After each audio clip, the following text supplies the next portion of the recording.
Paris, AP, as Rafael Nadal and Dominic Thiem warmed up before the French Open final. The booming voice of an announcer at court, Philippe Chatrier, called out each player's bona fides.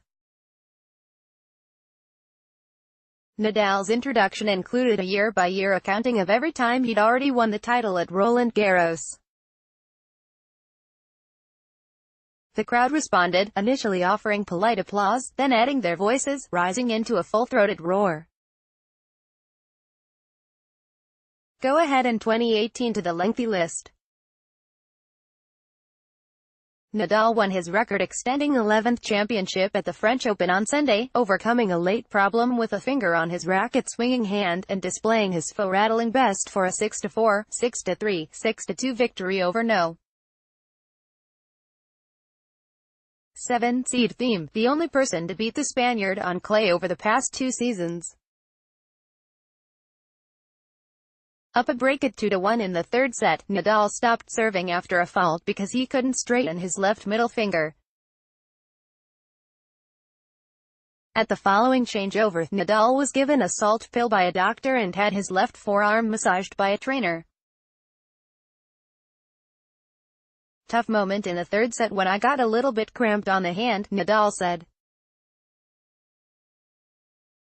I was very scared. Nadal's form never wavered, though, and soon enough he was celebrating his 17th Grand Slam title overall, second among men only to Roger Federer's 20.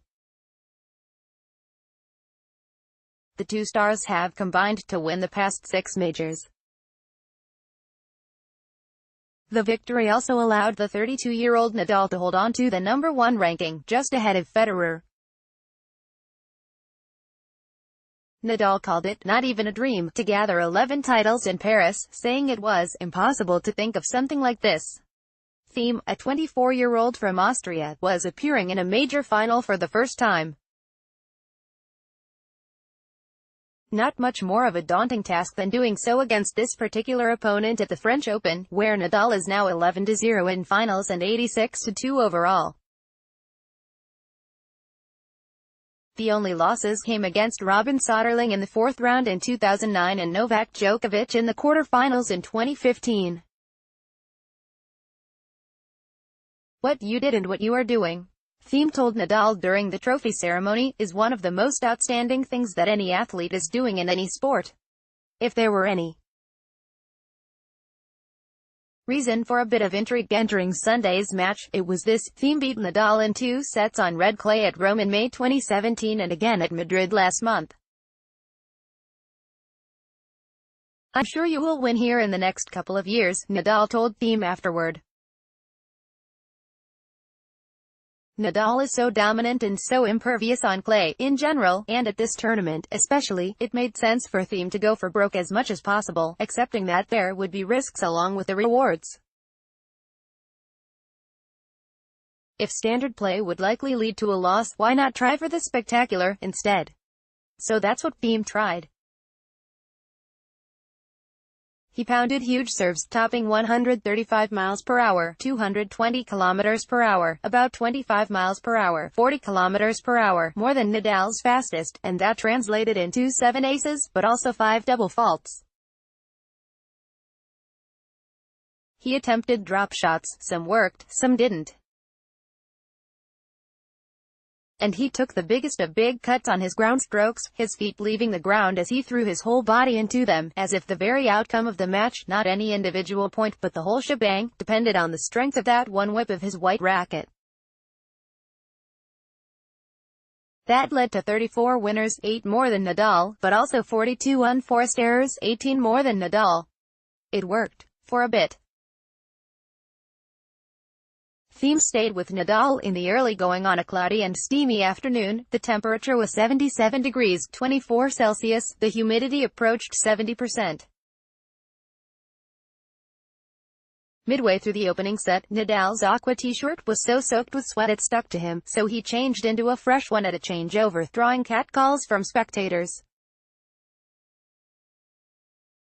From 4-all, 15-all in the opening set, Thiem faltered. After Nadal held there for 5-4, Thiem basically handed over the next game, and the set, by making 4 mistakes in a row. a volley into the net, a forehand wide, a forehand into the net, a forehand long. Just like that, Nadal was off on a 5-game run that put him up 3-0 in the second set. Soon, Nadal was finding his spots. One down the line forehand winner landed right at the baseline and Thiem's shoulders sagged as he muttered to himself. Another forehand winner from Nadal followed, and this time Thiem looked up toward his coach and yelled. The conditions might have contributed to the cramping that affected Nadal about 2 hours into the final. His finger bent awkwardly and he pulled at it. He removed the taping from his left forearm, and maybe that let the blood flow better. After guzzling water during his visit from the doctor, Nadal was back to playing his unmistakable brand of nearly unbeatable clay court tennis. Follow Howard Fendrick on Twitter at http://twitter.com/HowardFendrick___. More AP tennis coverage, https://www.appnews.com/tag/app-tennis. Close the biggest headlines, delivered to your inbox. Get news as it happens. Sign up for Boston.com's email news alerts. Thanks for signing up.